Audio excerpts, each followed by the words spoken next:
Então, o reino dos céus é semelhante, ou será semelhante a 10 virgens.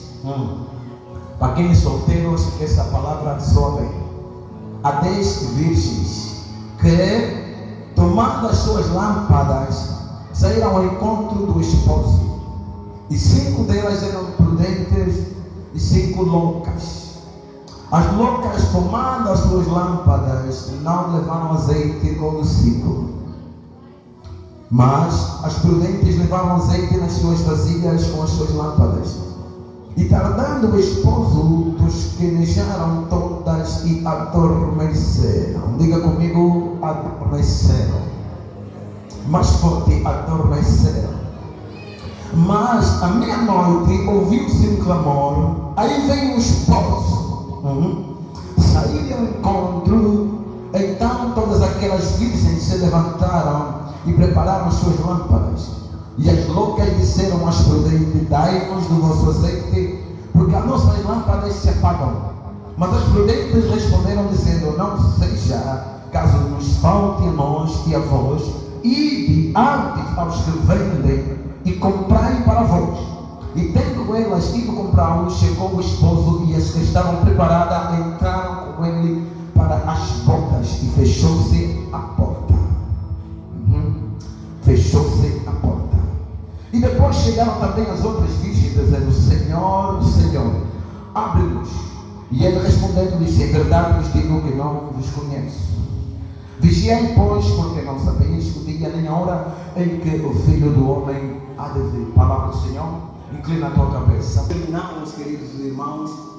Nós tivemos um trabalho de 5 dias intenso, onde passou nesse púlpito ministros que estão a ser capacitados por Deus, que trouxeram uma palavra super abençoada. Nós temos como o tema do trabalho: a glória da segunda casa será maior do que a primeira.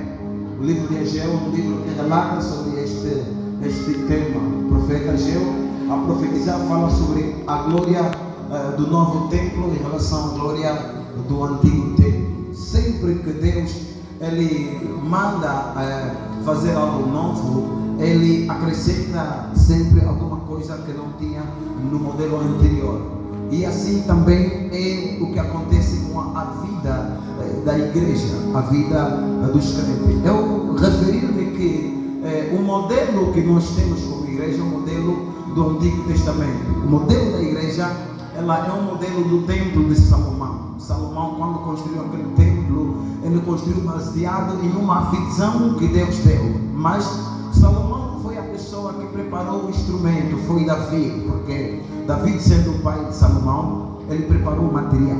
Só que, como Davi era um homem com mancha nas mãos e tinha sangue, Deus não permitiu que Salomão, ou que seja Davi, destruísse o templo.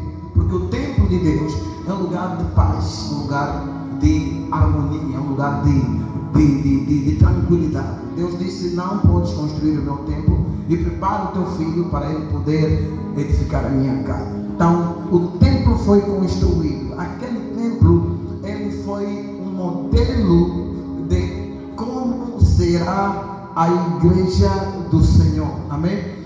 Se observarem, o templo ele tinha 3 partes: o lugar dos atos exterior, o santo lugar e o santo dos santos. 3 partes. Aleluia. Que apresenta o corpo humano, o homem que tem o corpo, a alma e o espírito. Ou seja, cada parte ela foi desenhada com um propósito a conectar-se com a igreja. Lembrem-se que a igreja no Antigo Testamento, ou seja, o templo foi uma questão física, mas quando vem Jesus à terra, ele muda o paradigma para que as coisas físicas passassem a ter um sentido profundo espiritual. Aleluia. Então, o Antigo Testamento nos apresenta um templo. O Novo Testamento também nos apresenta um novo templo. Só que a diferença é que um templo é físico, o outro templo é espiritual. Então eu posso perceber aqui que com a vida de Jesus, tudo aquilo que era físico passou a ter um sentido profundo espiritual. O Salomão construiu um templo físico. E esse templo, quando estava aí presente, a Bíblia diz que Jesus passando, e os discípulos olharam para a beleza daquele templo adornado, e eles disseram: Senhor, olha como é lindo o templo que Salomão construiu. Jesus disse assim: olha, em verdade vos digo que não sobrará pedra sobre pedra, tudo isso será derrubado. Percebam que os discípulos falavam de algo físico, mas Jesus já foi em algo espiritual. Ou seja, eles estavam falando do templo físico, Jesus já les levou na revelação espiritual. Eles entenderam exatamente do jeito que eles estavam a mostrar. Quer dizer, que enquanto eles mostravam o físico, Jesus estava lhe transferindo uma dimensão espiritual. Para quê? Porque quando nós somos transferidos para a dimensão espiritual, nós percebemos que a glória é maior quando eu estou na questão natural. Por isso é que o profeta Ageu vai dizer que a glória da segunda casa será maior do que a primeira. Por quê? Porque a primeira casa ela foi feita por mãos humanas, mas a segunda casa ela foi feita através da vida espiritual e da morte de Jesus. A morte de Jesus é que fez construir uma nova casa. Quer dizer que quando Jesus morre, ele morreu em si como um templo. Aleluia. Eu quero introduzir para entrar na mensagem. Ele morre como um templo. Por isso ele disse: eu não estou a falar do templo físico, eu estou a dizer que eu derrubarei esse templo e em 3 dias eu vou levantar. Eu vou destruir o templo que Salomão fez e em 3 dias o templo será levantado. Os discípulos disseram: mas como assim? Fomos que levaram nossos parentes para construir. Você vem dizer que este edifício você derruba e em 3 dias constrói. Porque primeiro percebe que os discípulos estavam na condição humana, não tinham como perceber a realidade espiritual que Jesus estava a lhes levar. Por isso eles perceberam que aquilo era realmente algo literal, mas Jesus estava falando de alegoria, estava falando de algo espiritual. Disse que eu vou destruir em 3 dias, levanto. O que é que Jesus estava a dizer? Jesus estava a fazer uma semelhança entre o templo físico de Salomão, entre o templo que Jesus era como um corpo. Aleluia. Como um corpo. Eu vou entrar já lá. Então, para Jesus, o templo já não era uma questão física, era espiritual, que era o corpo de Jesus. Aleluia. Era o corpo de Jesus, ele passou a ser o novo templo. O corpo de Jesus passou a ser um templo novo, aonde o Espírito de Deus começaria a habitar. Então, quando Jesus ele morre, ele depois que foi à cruz, ele morre e ressuscita. Em 3 dias ressuscitou. Ele veio como o Espírito incorporado, veio o Espírito ressurreto, ou seja, ele veio como o primogênito de Deus, o Pai. Para quê? Para nos tornar todos filhos de Deus. E por esta razão é que se você olhar para os evangelhos, eles vão começar a dizer que a morte de Jesus nos deu autoridade, a ressurreição nos trouxe a proximidade para nos tornarmos filhos de Deus. O templo morre, ou seja, o grau que o templo ele foi levado até a terra. A Bíblia vai dizer no livro de João que se o grau de trigo ele cai na terra, se não morre, ela fica sua. Então era necessário que o grau entrasse à terra, morresse e depois pudesse produzir muitos frutos. Será que eu estou falando com uma igreja que está a perceber? O grau ele entrou na terra e depois da morte do grau ele deu frutos. Ou seja, para a glória ser maior era necessário que houvesse morte, era necessário que houvesse o sacrifício. E esse sacrifício foi do Cordeiro de Deus. O Antigo Testamento era necessário ofertar um animal físico, mas Jesus ele se ofereceu uma única vez pelos nossos pecados, de modo que ele, havendo feito essa expiação, ele quebrou a relação que havia entre o antigo e nos fez passar ou nos fez transitar para a fase do novo. Primeiro, para construir algo novo era necessário que você derruba o que existe. Não sei se você está entendendo. Para que algo novo seja edificado, eu tenho que destruir o que existe naquele lugar. Jesus teve que destruir os fundamentos antigos para edificar e colocar fundamentos novos. O fundamento antigo era baseado em leis, mas o fundamento novo era baseado nos apóstolos e nos profetas. O que quer dizer que a igreja do Senhor, que veio através da morte e a ressurreição de Jesus, ela se sustenta em dois fundamentos: dos apóstolos e dos profetas. Porque Jesus derrubou o fundamento que Salomão construiu e colocou um novo fundamento. Agora observa o que é que Mateus 25 fala, o que é que Jesus fala. Fala sobre a igreja. Ele vai dizer que a igreja do Senhor, cuja glória será maior do que o templo físico, ela é semelhante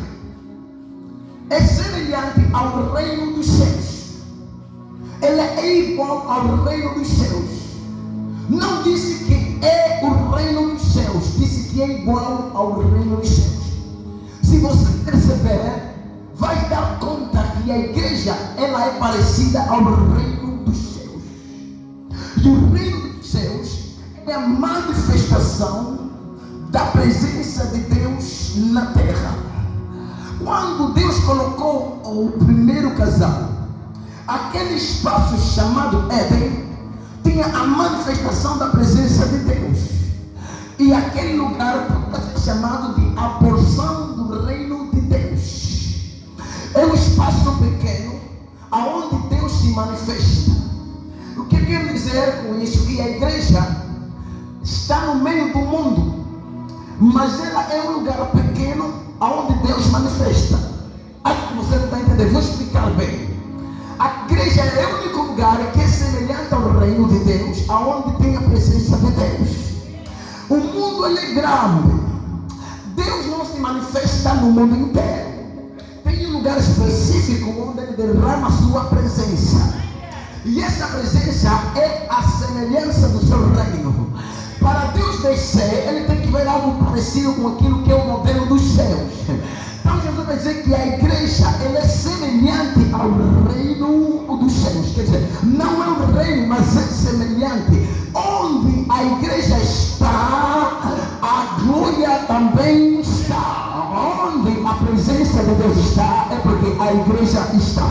Pastor, qual é a evidência para saber que um lugar tem igreja? Lucas, ou seja, Mateus vai dizer que aonde estiver um ou dois, em meu nome eu estou no meio. A Bíblia vai dizer que aonde tiver um ou dois ou três, no meu nome eu estou no meio quê? Então a presença de Deus é que traz a realidade do reino dos céus. Jesus quer dizer que o reino dos céus é semelhante, não é igual, é semelhante a 10 virgens. As 10 virgens, ele vai dividir, as 10 virgens, elas fazem parte do reino de Deus. O que quer dizer que se você olhar, Jesus está dizendo o seguinte: a igreja, porque se eu tirar a palavra reino, eu vou colocar a igreja para você entender bem. Ele vai dizer, a igreja de Deus, ela é semelhante a 10 virgens. A igreja do Senhor, ela é parecida a 10 virgens, ou ela é equiparada a 10 virgens, ou ela é como 10 virgens. Onde ele vai dizer que dentre estas 10 virgens, elas tomaram uma lâmpada. Agora escuta a pregação. As 10 virgens tomaram uma lâmpada, aonde elas fazem parte da igreja. E Jesus vai dizer que a igreja é semelhante a estas 10 virgens. 10 virgens foram divididas em duas partes.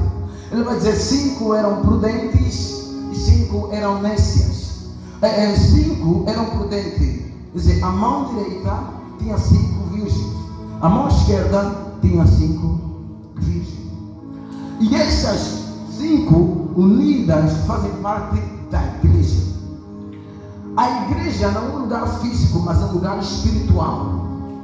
E as 10 virgens fazem parte da igreja, estão dentro da igreja. Cada uma, segundo Jesus, tomou lâmpada. E essas lâmpadas, elas tinham que conservar durante o tempo que Jesus precisasse das lâmpadas. Mas ele vai dizer que dentre essas 5, as 5 eram prudentes, eram sábias, outras não, eram loucas. Pastor, o que quer dizer prudente ou louca? Imaginemos que 5 prudentes representam os 5 sábios dentro da igreja, ou seja, aqueles crentes, aquele grupo de crentes que entenderam que, para além de estarem dentro da igreja, eles têm uma responsabilidade dentro da igreja. Qual era? Era de manter a lâmpada acesa. Vou chegar lá. Era de manter a lâmpada acesa. Só que a condição para manter a lâmpada acesa era manter o azeite da reserva. Aleluia. Para acender a lâmpada, você tinha que ter o azeite da reserva. Eu vou entrar. A igreja, ela é composta por 2 grupos: os prudentes e os loucos. Os loucos, eles também têm lâmpada, ou seja, eles também são filhos de Deus. Eles receberam Cristo no seu coração. Eles também nasceram de novo, foram batizados. Alguns falam em língua, mas o problema é que eles têm que conservar a lâmpada para manter a igreja acesa. A lâmpada é para iluminar, é para dissipar as trevas. Em outras palavras, está a dizer, todas elas têm a função de ser luz do mundo. Todos eles têm que ser luz do mundo. Se eu entrar mais ou menos para o livro de Mateus capítulo 6, você vai entender quando Jesus disse: vós sois luz do mundo. Ele quer dizer, vós sois modelos do mundo. O crente é um modelo do mundo. Quer dizer, as 10 virgens representam um modelo dentro da igreja de como é que os crentes devem ser. Agora pega a revelação. Quando elas tinham lâmpadas, todas elas receberam lâmpadas. Dentro da igreja, todos nós recebemos o Espírito de Deus. Todos nós conhecemos a palavra de Deus. Dentro da igreja, todos nós cremos que Jesus Cristo morreu e ressuscitou. O problema não é o que você crê, é o que você vai manter ao longo do tempo da tua vida como crente. A questão da revelação da palavra de Jesus é para manter, para fazer perceber que, apesar de estar dentro da igreja, você pode dormir na igreja. É bom entrar lá, porque entre as 5 virgens, as nécias, a Bíblia diz que tanto as nécias como a louca, elas adormeceram. Por quê? Porque o noivo estava a demorar a chegar. Elas viram que estava fazendo. Aleluia. Elas dormiram, mas cada uma delas tinha lâmpada dentro da igreja. Cada uma delas tinha que manter acesa a lâmpada. Quer dizer, quando as nécias, elas perderam alguma coisa, enquanto as prudentes tinham a lâmpada, elas guardaram o azeite. Aleluia. Pega a revelação que eu vou dar para você. As nécias não guardaram o azeite. Por quê? Porque as nécias acharam que o noivo estava a demorar para chegar. Então elas saíram para a rua e elas foram no entretenimento, foram divertir-se. Ou seja, quando elas adormeceram, ouviu-se um clamor dizendo: aí vem o esposo. A Bíblia diz que elas adormeceram, dormiram. Se as 5 nécias prudentes adormecem, quem é que disse: aí vem o esposo? Houve uma terceira pessoa que não faz parte desse grupo, que chamou a atenção para as 10 virgens. Enquanto elas estavam a dormir, pega a revelação. Aleluia. Enquanto elas estavam a dormir, houve uma voz no meio das 10 que disse: aí vem o esposo. Alertou para elas perceberem que o esposo está vindo. Agora olha para o tempo em que nós estamos a viver. Se você olhar para o tempo em que nós estamos a viver, a igreja atual